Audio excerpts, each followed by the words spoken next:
Welcome everyone to a new episode of Spirit Sessions View of the Light, and I'm really excited to co-host this amazing episode with my dear co-host Rhonda and Mary Porter Kerns as a guest. So before we start into this beautiful episode, I want to invite you to follow, like, subscribe, as it really helps the show to be more visible and to reach more people. So support us and also share your comments. Like if you have a question or a comment, share it in the chat below and we will respond. And I first wanted to start with drawing a card out of my card deck, activating the flower of love, to just tune in to the energy of this moment before we're diving into this beautiful conversation with Mary. So let's see. So a lot of energy is being activated at this moment. And I love the card, number 24, and it's about clarity. So ignite your inner flame and clear away the fog that clouds your vision. Your soul is urging you to get crystal clear on your deepest desires and align with the essence of your being. What is it that you truly want? What emotions and feelings underlie your desire? Take a deep dive into your heart and let your inner flame guide you towards your true purpose. Watch as the universe conspires to bring your dreams to life. It's time to release the confusion, doubt, and fear that have been holding you back, to embrace your true power, your authentic self. So trust in your inner wisdom and let the clarity you seek reveal itself. Connect to your inner fire and let it burn brightly, illuminating the path to your greatest potential. And I think it's an amazing card as well for the topic that we're going into, because Mary, she has created an amazing card deck and she shares about the essence of flowers. She is an author, a writer, and really a naturalist, as you share, a gardener, an artist in many beautiful ways. So I welcome you within this beautiful space. Oh, thank you, Kim. I am so excited to be here with you all and to be talking with you again and to have you invited me back to another the essence of talk flowers. with you, to be here with Rhonda and the Spirit Sessions. And that card that you drew, Kim, I mean, it's basically what I hear from the flowers every day. And in my own cards, they want us to follow our heart's desire and our true, they want us to be love. They want us to follow our life force energy, and they want us to share that with the world. And they're like, what's bothering you? No, this needs to be about joy and bringing life force into the world. It's so important, more important than ever right now. It's really all I'm hearing from them. It's crazy. It is. Yes, I love that. So maybe we can start by you drawing a card of your own deck, because you've self-published an amazing deck. And as we start, because I wanted to ask before, like, is this as well something you created, your earrings? Or? No, it's just, but they are real flowers encased in, but I saw those like, oh, I have to have a pair. They're amazing. I love that. Yeah. Thank you. Yeah, I tend to buy clothing that has flowers on it. Now it's like, yeah, I got my flowers on today too. Okay. But here's my card deck, and thank you, Kim, for asking. Let's see what the flowers have to say to us today, and I'll just shuffle them real quick.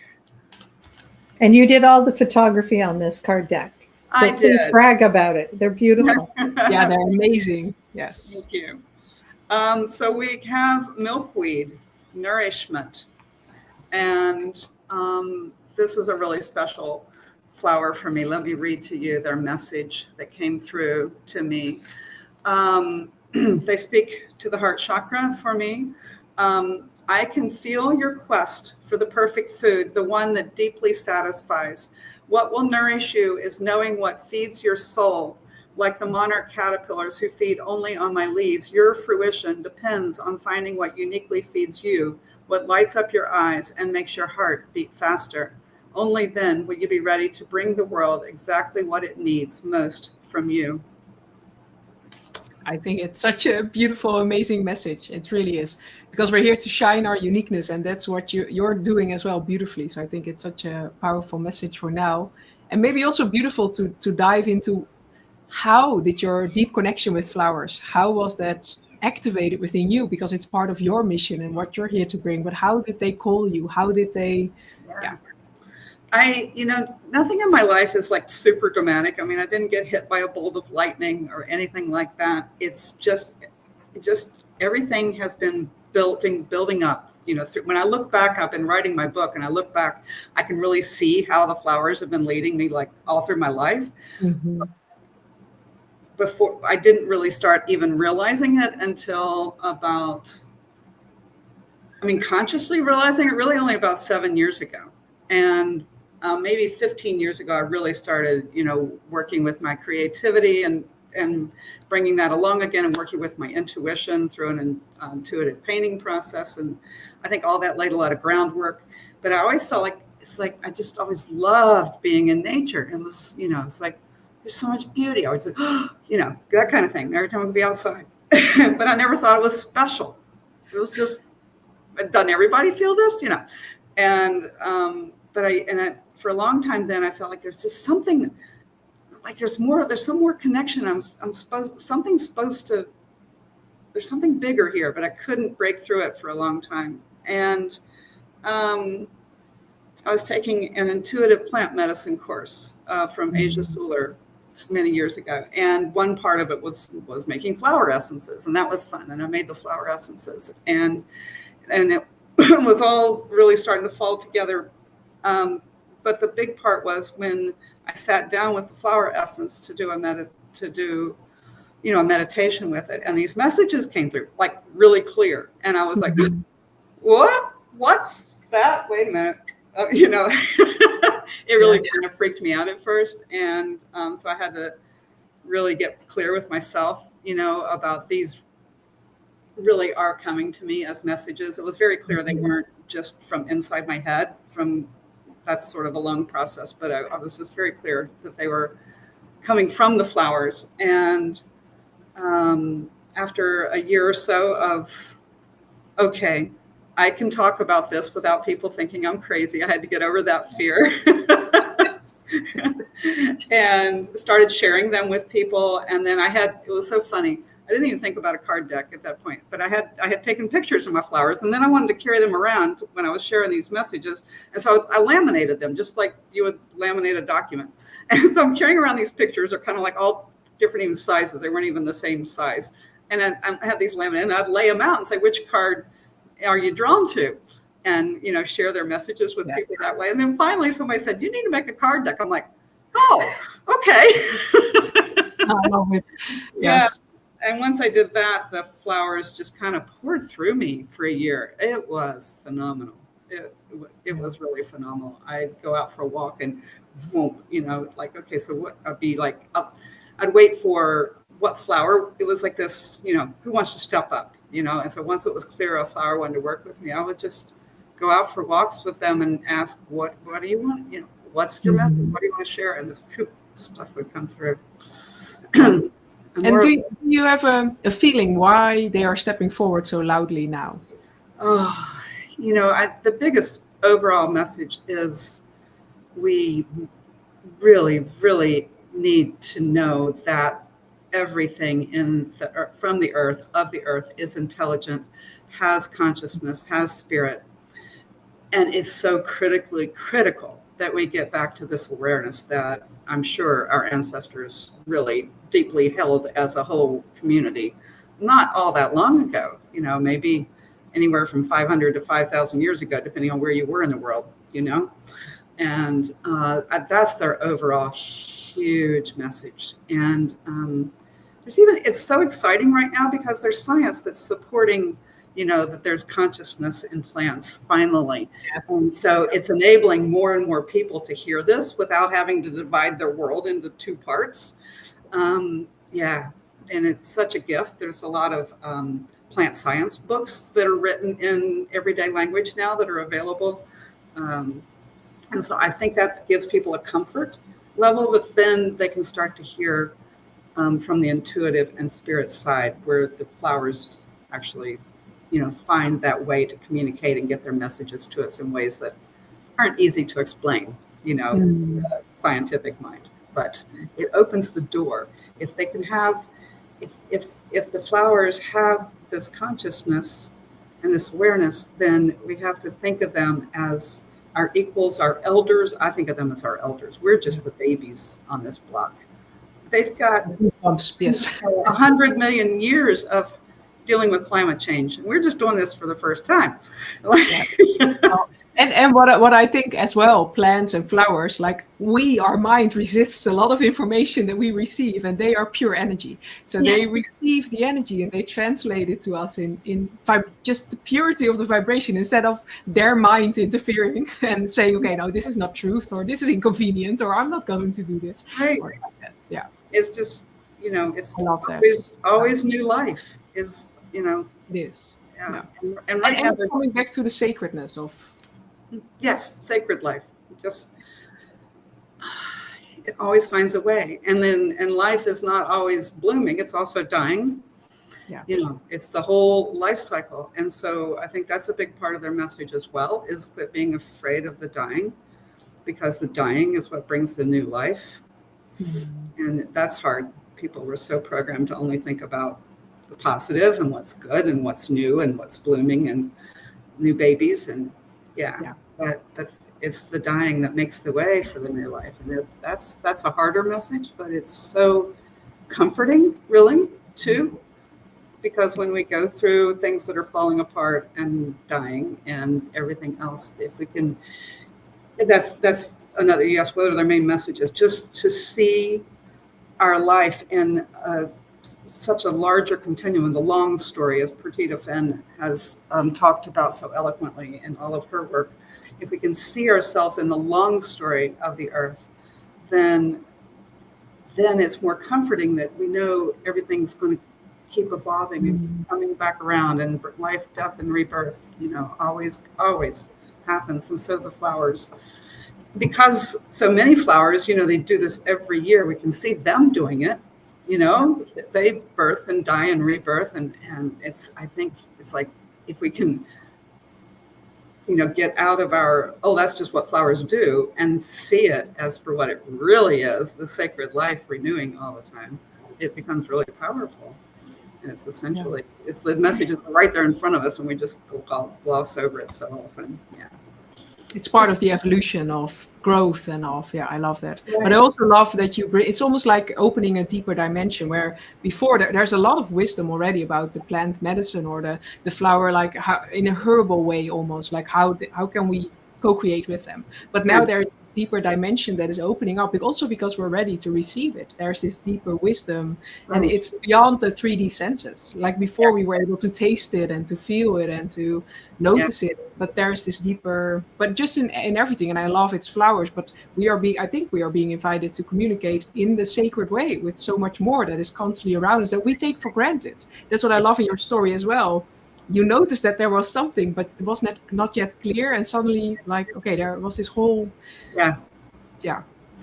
and another huge message I hear from them is that anybody can do this. So I think that's a lot of my work, is to break it down. That's what I was doing in my second draft of my book, is adding steps that people can follow to everyone can connect with the plant world. It's not like, you have to be a special vegetista to do this, or have had some, lightning bolt strike you, or anything like that. Everyone can do this if they want to.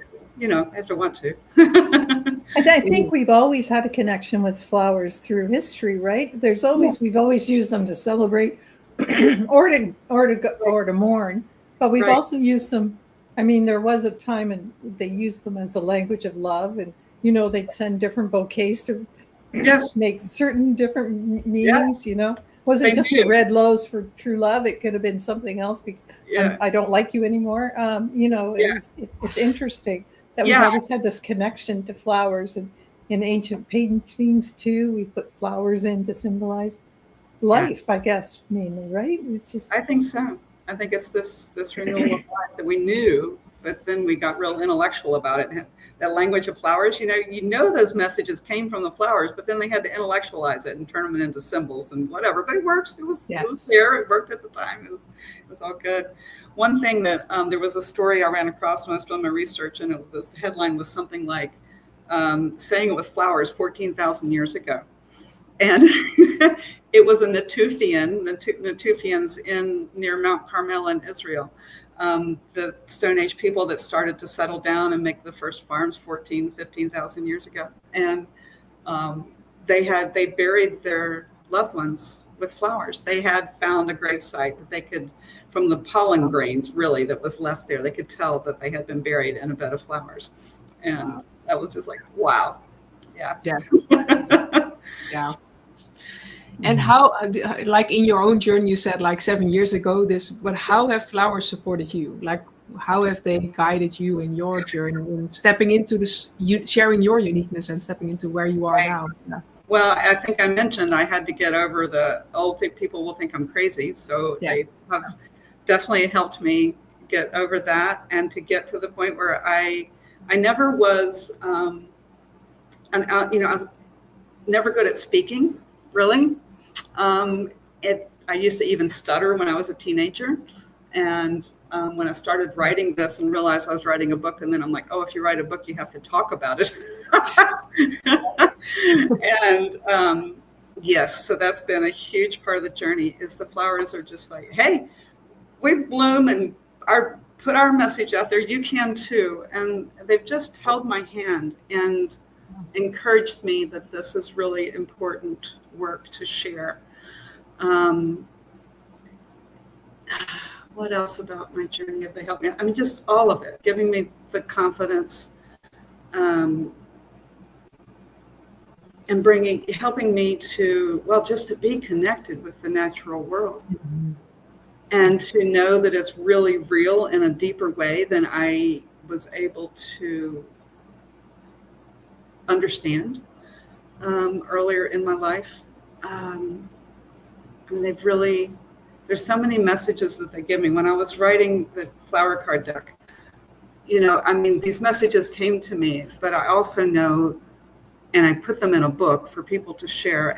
But I look at them as just guidelines. These are messages that came to me. And I think the flowers have, just like different people have like one of your grandmothers is very different from your other grandmother. And so you get one message from one grandmother and another from the other grandmother, but she doesn't give the same message to your other grandchildren. She gives a little, so she has a flavor, but the actual message is very individualized for each grandchild. And I think the flowers are like that too. A peppermint is very different from a magnolia flower, in their overall messages. I have, just for me, I have peppermint makes me think of clarity, and magnolia is about unconditional love. And I think they have an overall flavor of that kind of message for everybody, but the individual messages are always individual. It's not like these messages I have in my book are like, okay, that's the message for the flower. It's not, that's the gift too, is learning to trust that they're giving us individual messages and so that's the big thing. It allowed me to trust my intuition, and to really build on that. And it's so critical, and they've helped me, know when something's coming from a place of love or versus a place of fear, and learning to trust that instead of what some authority is telling you can trust or not trust. I hope it's changing, but I know when I was brought up, no one talked about that. No one talked about trusting your heart. They only talked about trusting what they taught you in school, or trusting what your parents told you, or, kind of, I wasn't raised with listen to your own body and your own heart. And, but I'm hoping a lot more kids are today. I think it's changing. And it is. Yes. Yeah. Yes. And I think it's the awareness already, like you tuning into the subtle energies of the flowers also invited you to tune into the subtle energies of your own being. Our emotions, our sensations, our field is constantly revealing things to us, but we need to be willing to listen. And that's what I love in your story and what you're sharing, like as well as you take time to connect with the flowers, simultaneously you're taking time to connect with yourself. And that is this really symbiotic or symbiotic. I don't know if that's the English word, but symbiotic. Yeah, there's this symbiotic. Yes. Beautiful flow that then happens. Yeah, it really is. I mean, because we are, ultimately we're all one part of this body of the earth, right? Yes. Yeah. It's just the flowers in particular have tuned in to me and me to them as vehicle that the messages come through. I love that. And it's also just spending time in nature. Like Right. even when we're stressed or when we are overwhelmed, or just go into a park for a moment, or step into a forest, or just put your bare foot on the ground. Right. It already transforms your energy field. It already brings relaxation, and that I Right. think, yeah. But again, it's the awareness, just as you share. Like we take so much things for granted. But Yeah. all the healing capacities, they are all around us, but we need to be willing to, because sometimes we think it's easier to take the quick fix from something out there, or something, it needs to be something grand Right. and big. But no, most of the time, the most powerful shifts happen when we're coming back to the subtle energies, or the Mhm. things that are already there, the sunlight, or just taking a walk, or Moonlight. And there's nothing like being outside because it's such an instant connection.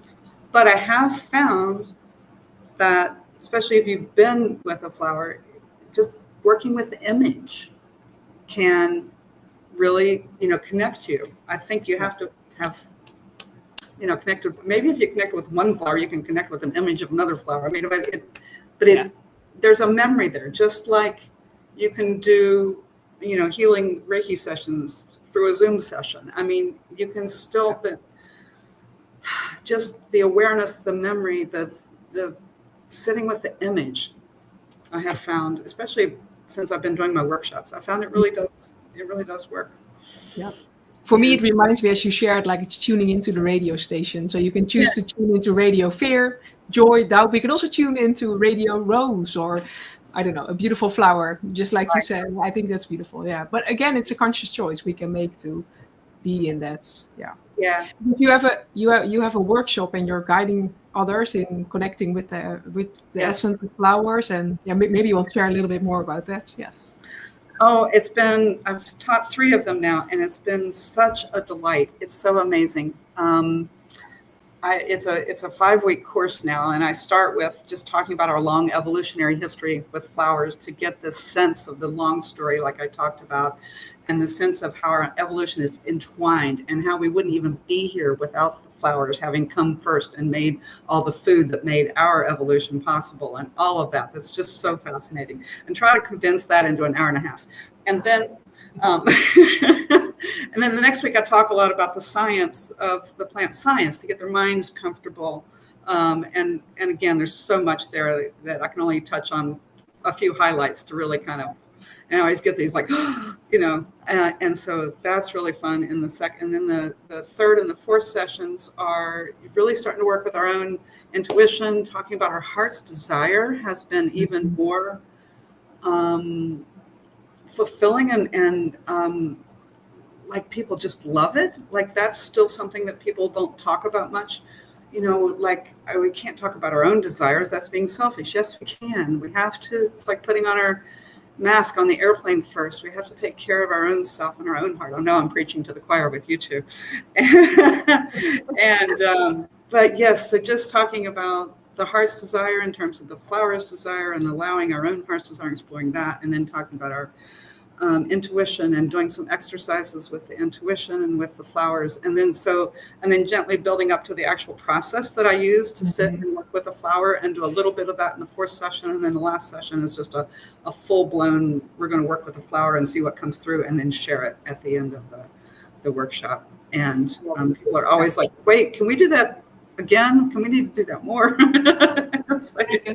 Yeah. And is it something you can follow online, or is it something? I haven't made it online yet. Yeah, it's a Zoom course. It's not in person. It's a Zoom course. I do have another workshop coming up starting April 15th. If people come, I haven't really publicized it much yet, but if I get enough participants, we'll do another one with the spring wildflowers and spring flowers that are coming up. Yeah. Yeah, that's an idea. If I could make it an on-demand course down the road, I might work on that. Yeah. Thank you. But it's also nice that people can ask questions and they can connect, and I think it's always beautiful. It is the magic is the connection, and being able to share what came through in a group, in a small, intimate group, makes it even more powerful. Sometimes you write this stuff down and it builds when you share it and read it again and all of that. Yeah. And also for the trust part, as you shared, like the first year, I needed to really build my trust in sharing, okay, this is what came through.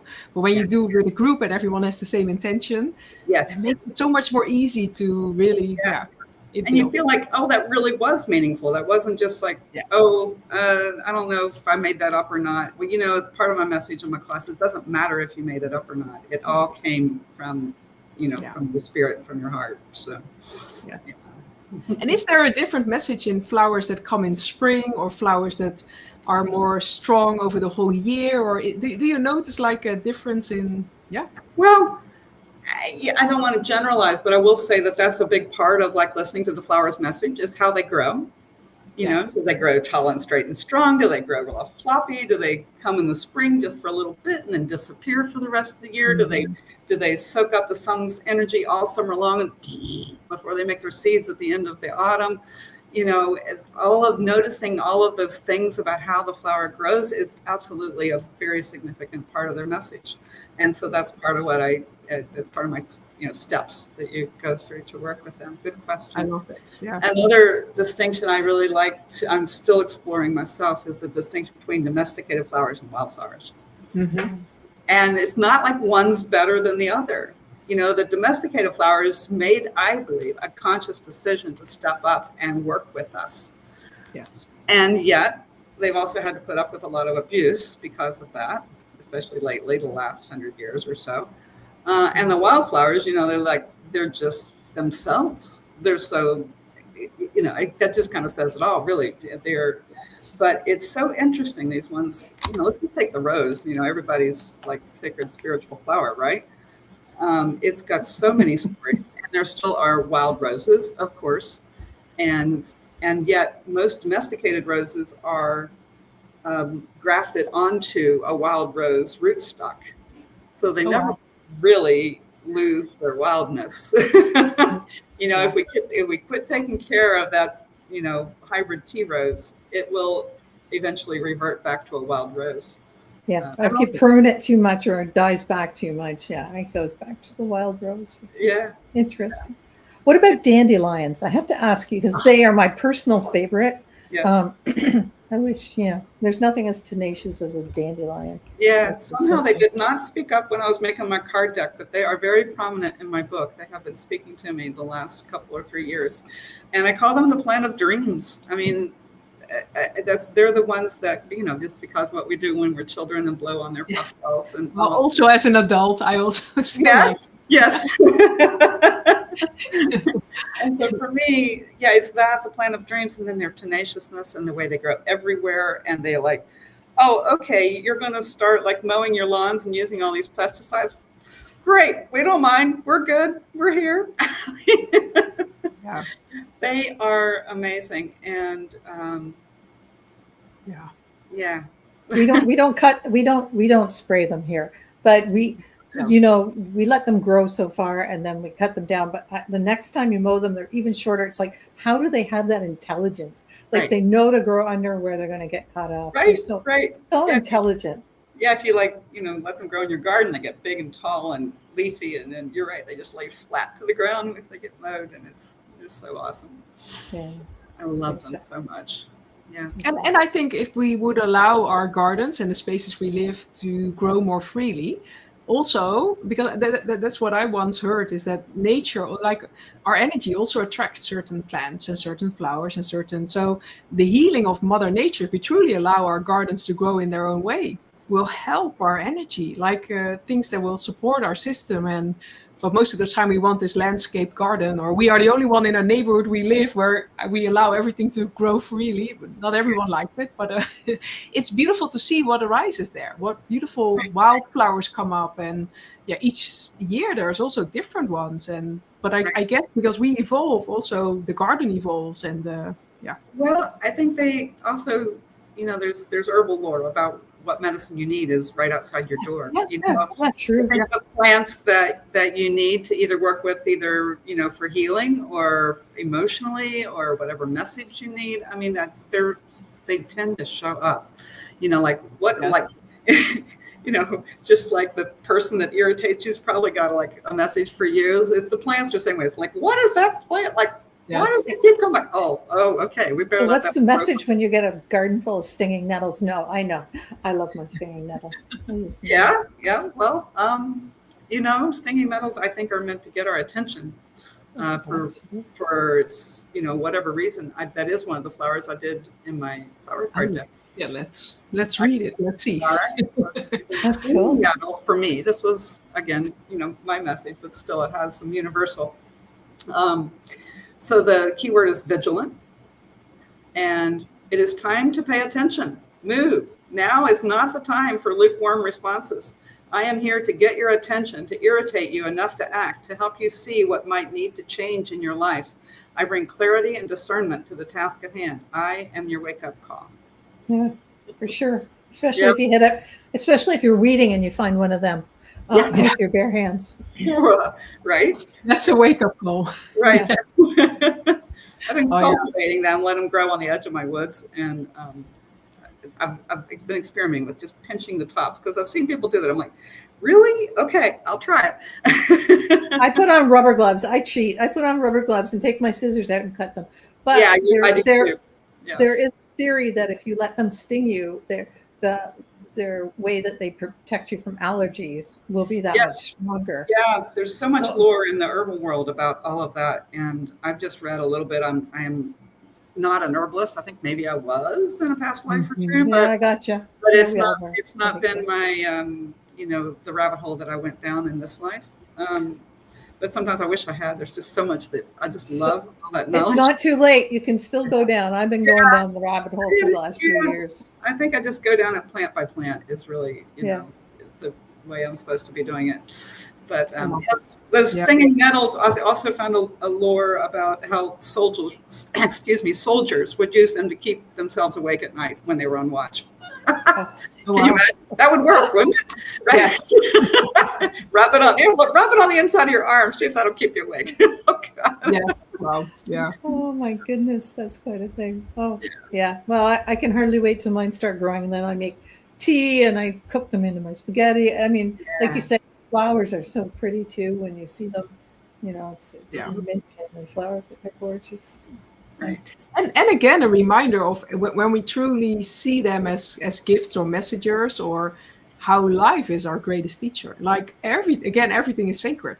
If we can truly see, like, okay, if I would allow my space to grow in a way that my space wants to grow, and see the medicine that comes through, and see the messages. It's also in our bodies. Like me, when I was sick, I can see that's very inconvenient and very traumatic and all of that. But I can also now see it was my greatest gift and my message. And that's the same with these things. When we can truly look beyond the 3D or look beyond what the mind is sharing. Again, the flowers have a beautiful deepening message for our hearts, and that's with everything in life. If we look beyond, there is so much to discover, so much wisdom, so much blessings, and so I think that's really beautiful. Yeah, and of course, one of their biggest message is this really simple one: slowing down enough to listen, which is still one of my hardest challenges. It's like, I get called by a new flower. It's like, slow down. Okay, this is really nice. Let me go look up all kinds of stuff about you. Let me like blah, blah, blah, blah. No, stop. Just slow down. I always have to. I mean, it's I know this, and I still have to remind myself every single time. It's like, really, we need to move at the speed of a flower. Yeah. And here it's message for you. I think it's also beautiful because there's so much. It's again with just how society lives. We can find a lot of pros and cons for whatever we want online, but it's tuning into our body and our system. What is our truth? What is aligned? What is the aligned message for you? And that's what I love as you share with the flowers. There's this main message, but there's also this message that's directly for you when you're tuning in, or for Rhonda when she's tuning in, or Yeah, I think they can sense our emotions, our subconscious. It's like they know what we need to hear, and that's the flower that will stand out and catch our attention. And it's like we all, I think almost everyone, especially anyone that owns a pet, just they understand that the animals can sense their emotions, right? It's just kind of, this is universally accepted knowledge now, for at least around among pet owners. And The flowers are the same way. It's just that they're so much different than we are. But it's much harder to understand and make the connection because there's such a different kind of being. Whereas animals are much more like us, obviously. They're mammals the way we're mammals. And so, but yeah, they can sense our emotions for sure. And they speak frequency, sensation, frequency, exactly. energy. Yeah. And so if we approach a plant with thinking that they can sense our feelings the way we know a dog and a cat can, then it's like that's a really good place to start too. Just, and then, then you're more, maybe that helps you be more aware of how they're responding to you and what messages they're giving you. The openness and the playfulness. It makes the openness. Yes, exactly. That's what I was trying to say. I was wondering if you had one of those machines that they clip on, and then the plant will play music. That's so special. Like that's, I think, how they realize that they do have a frequency. They are emitting energy, and they are doing something else. They're talking. I have a friend that loaned one of those to me not too long ago, and I've only, because I came to Florida and I didn't bring it with me. Anyway, well, there's not many flowers down here because of the hurricanes last fall right now. But anyway, but my little bit that I work with it, my sense was that just like the work I've been doing, you can like, oh, let me check this out. Let me clip this on you. And you get kind of like a real, like just basic patterned message. But it's like you need to do it many times and you need to build the relationship, and you need to, the longer you do it with a particular plant, I think you get a much more in-depth response from them. And that makes sense. It's like, because at first I was like, well, this isn't all that great. And then I realized I was in my science head, and I was expecting an immediate response. Yeah. I can think it can even be healing to listen to, again, if your whole garden is full of one plant, to just let the frequency come in. And again, it's also taking our mind with us. That's what I love about that, because sometimes when our mind, that's what I love in your program then as well, or in your journey, like you first make sure the mind understands, and then it relaxes and it says, okay, yes, and then suddenly it's open to receive other messages. But if the mind still has a doubt or a fear, there is less openness somehow. Or so I think that, right. I love that. Yeah. I remember when we first started talking to our plants, because they said they hear us, and that was like 40, 50 years ago. People started doing those science experiments in school where you talk to a plant and you didn't talk to a plant, and how they responded. And I think maybe just, I'm sure that ancient man had that connection with the plants and the trees, and they regarded them differently. But hopefully we can reconnect with them now. Mary, we're getting close to the end, but before we go, we have some questions for you. And I don't know if you, Kim, did you want to ask, or do you want me to ask the first question? You can ask them. Okay. Okay. Mary, so if you had a chance to think about this, what would be the theme song for your life right now? So one of the favorite songs I've been listening to is This Joy That I Have by the Resistance Revival Chorus. And I can't sing, so I'm not going to sing it for you. But the word, this joy that I have, the world can't take it from me. Yeah. And that's really the message I'm getting a lot from the flowers. Like, joy is more important than ever. It's not a frivolous afterthought. It's a critical way of resisting whatever is holding you down. I love that.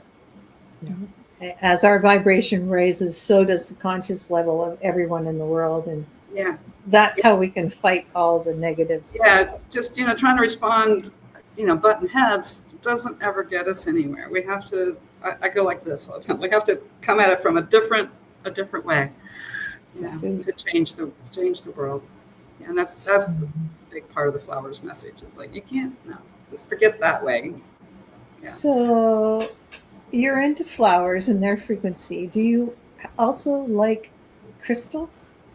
I used to spend a lot more time with crystals than I do now, but yes, I do. Yeah. Do you have a favorite crystal, if you could, and a favorite flower? Because we might as well make this really hard for you. I mean, rose quartz keeps coming to mind today. So I'll go with rose quartz. It's just, and I like the rough ones, that are still rough. Yeah, I got you. I really like the rough stones better than the polished stones now. Yes. Yeah. I don't have one here with me, but yeah, that's what I was thinking about. Rough rose quartz. And what's your favorite flower? We were chatting about different ones, but right today. Just say today. Well, so I'm here in Florida. The hibiscus are probably the flower that survived the hurricanes down here the most. And I've worked with a lot of their cousins, the marshmallow and the rose mallow, the ones that grow up in the Appalachian Mountains. But these tropical hibiscuses, it's like time for me to sit and work with them. They've really been catching my attention lately. I'm like, okay, I'll quit thinking you're just that flower anymore and give you a chance. And it's a little bit of, yeah, we survived the hurricanes. Give us a chance. No, they really are. They've been gorgeous. They've been blooming down here, big, bold colors and putting out these incredible, stamens. Just like feelers out into the world. And that's my flower for today. It's not my favorite overall all time, but yeah. Well, you're in West Virginia and you're also in Florida. Have you seen UFOs in either place? Can we ask that? I have seen a UFO in West Virginia once. Yes. Yeah. Let's see. Was it like what we call the tin can kind, or was the lights in the sky kind? It was. I was looking up like the full moon was like way over here, and we were looking at the moon, and out of the corner of my eye, I saw this streak of bright white light going straight across, not curving down like a meteor, not doing any. It was like this bolt of white light that went out and stopped. So then it was like a distinct line with distinct ends, and it stayed there. And slowly, and it was like if I was looking up in the sky, it was this big. So it was really, really big in the sky. And it stayed for about 15 seconds and then slowly faded. And it got like rainbow colors as it faded. Wow. I mean, it was the most bizarre thing I'd ever seen. And, how long ago was that? It was about 6 years ago. And it was up in the mountains where the sky is much darker. Yeah. So I don't know what it was, but it wasn't normal. Do you have any association between the flower messages and the UFOs?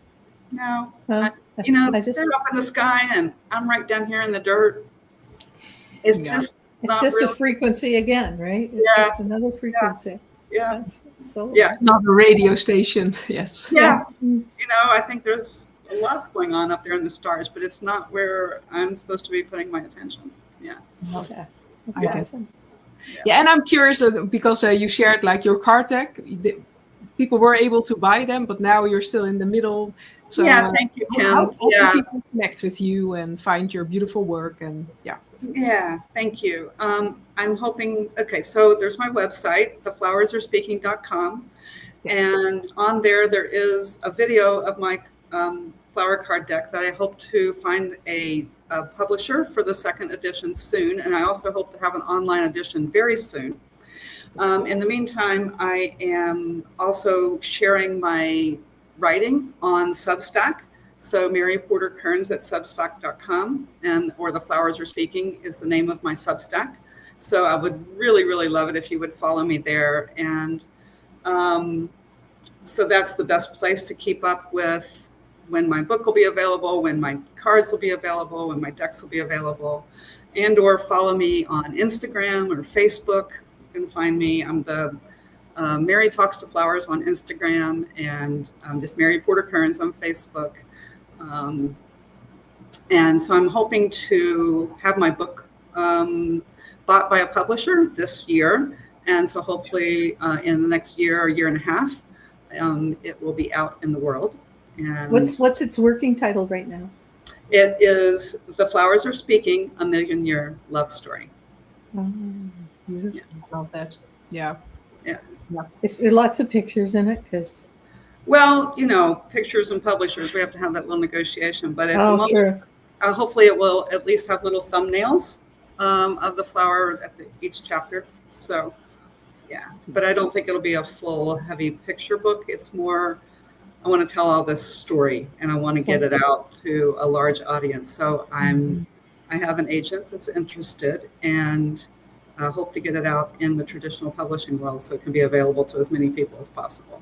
That's awesome. That's my goal. It sounds like it would be a fascinating history, because I can see you've done a lot of research and talking. Yeah, it's a blend of exploring our entwined evolutionary history, with some science and then stories, and then weaving that all in with a little bit of my story as illustration, and then the metaphysical aspect, as well as at the end of the chapters, I give steps for how to connect with the flowers.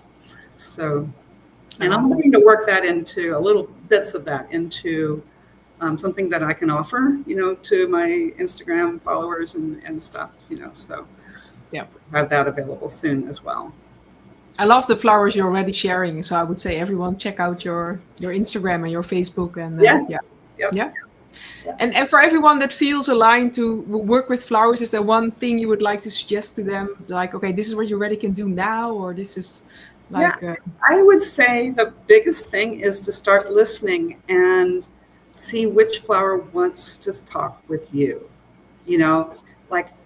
Change your perspective so that you look to them as conscious, full of spirit, and as your elders, and then look which ones are catching your attention, which ones want to talk to you, and go from there.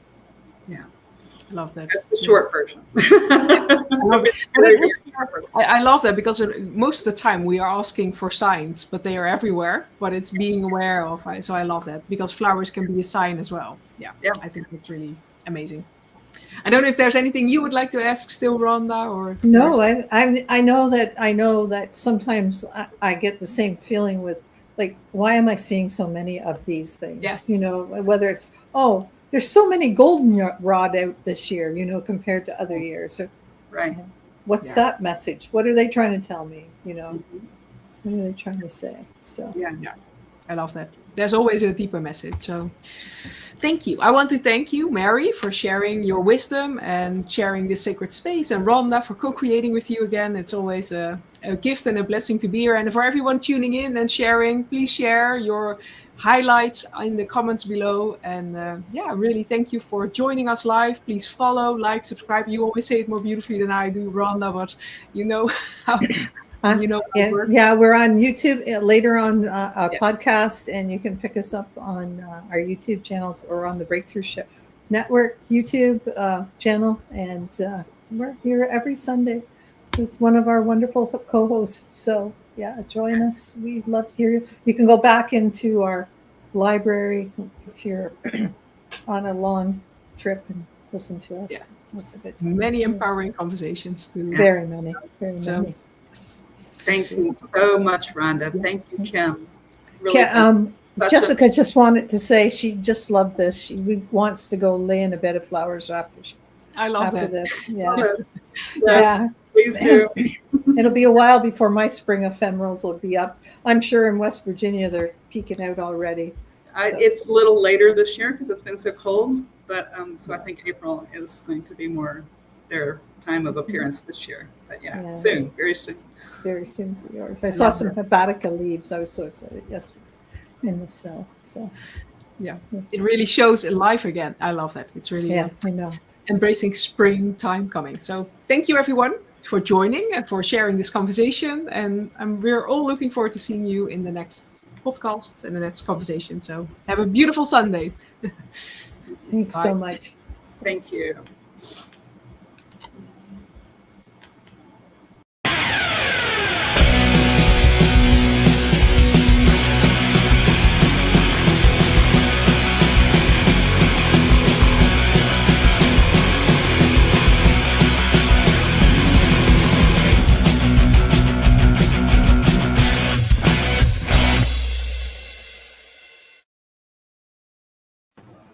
There we go.